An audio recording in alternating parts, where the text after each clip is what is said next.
Welcome, ladies and gentlemen, to another edition of Seeing Beyond and Through with Monty. As of right now, I'm sure that all of you are familiar with the case of 20-year-old Dante Wright, the Minneapolis man who the officer mistakenly, as she claims, couldn't tell the difference between a taser and a gun. Unfortunately, it resulted in the death of Dante Wright. And here we go again. Another killing of an innocent black man. Are you familiar with the case of Devin Freeland? He's the 18-year-old Michigan teenager who was brutally beaten with a chain about the face and had his teeth knocked out. Thank goodness the teeth were repaired, but the mental trauma, I'm sure, will be a lot longer. Yes, Devin. Are you familiar with the case of Dustin Hunt?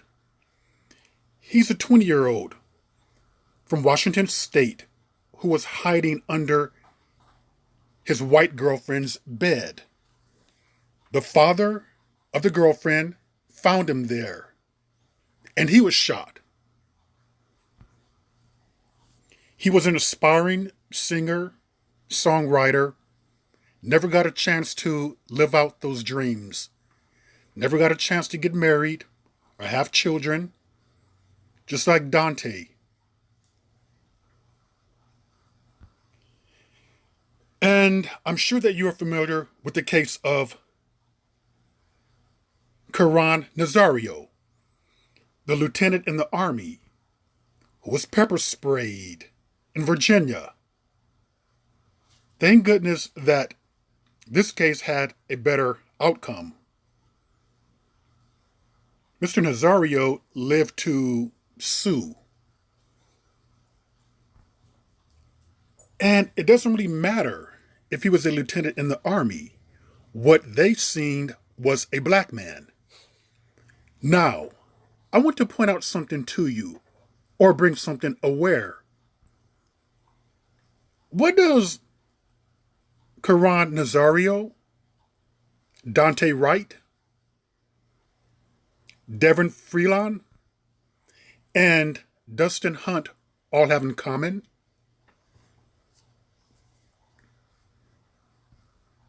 All of them, all of these men right here, are biracial. And what I want to bring out to you is this here. See the video with Drake and Morris Chestnut? I did several videos where I stated that light skin privilege does not exist among men. And I've did several videos, as you guys know, about colorism. And I have stated that colorism is a caste system when you're dealing with black people among the black community that primarily benefits light-skinned or biracial women. I should say light-skinned women because you can be biracial and still be of a darker skin tone. But when I did these videos, I had biracial people who I guess were light-skinned. They were arguing me down about this particular topic and stating that no, when you have proximity towards whiteness, you have privilege.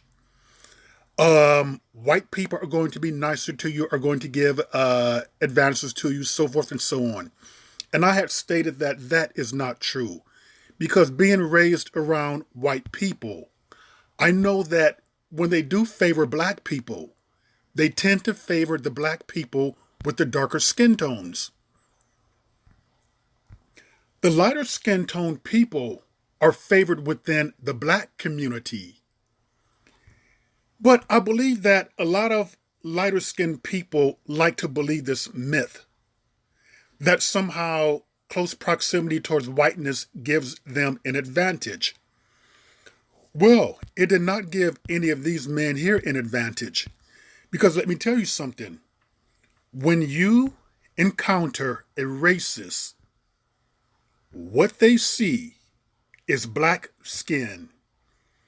A racist does not give a damn about your non-black parent. They see a black person. They will profile you as a black person. They will treat you as a black person. They are not going to treat you as a biracial or a light-skinned black. You are a straight-up nigger to them. Understand that. There is no such thing as light-skin privilege among racists. No racist is going to be half racist. They're going to be bi-racist. They're going to be a little soft racist. They're going to be a lenient racist. That just does not count in the mind of a racist. Dear black men and women, we're at war with too many people to be at war with each other. Isn't that the truth? So therefore, we truly need to stop this so-called light skin, dark skin. It's not a war. I do believe that there's animosity there. I do believe that in my case, when I brought it up to light-skinned people, that there's no such thing as light-skin privilege among white people, they feel some type of a way. They feel in a way that they're not special, that they won't get any goodies or rewards. They get a little bit offended because they want the white master to like them, to show them favor. But it didn't do any of these men any favor. Some of them, it got them killed. It got them bashed. It got them pepper sprayed. So understand that, people. Among a white racist mindset, light skin does not mean anything. I had to write this twice here. Dear black men and women, we are at war with too many people to be at war with each other, regardless of our skin tone. We are at war. We are targeted. It does not matter what our skin tone is. Whether we are light, whether we are brown, whether we are dark. They do not see a biracial person. Understand that a racist mindset does not see a white parent. They see black people. To a racist mindset, all of these people right here are just as dark as these men here. The whole idea of white skin privilege among white people is a myth that was only done to divide and conquer during slave times. They did not really care about you or about your light skin or had any type of affinity to it. That was only done to keep slaves divided. And it's still done in some respects today if you pay careful attention. So this is not to make anyone feel bad. It's to bring awareness that in this society, we need to come together. We need to fight the common enemy. And that common enemy is racism and white supremacy. Hopefully, you'll get that and you will understand that.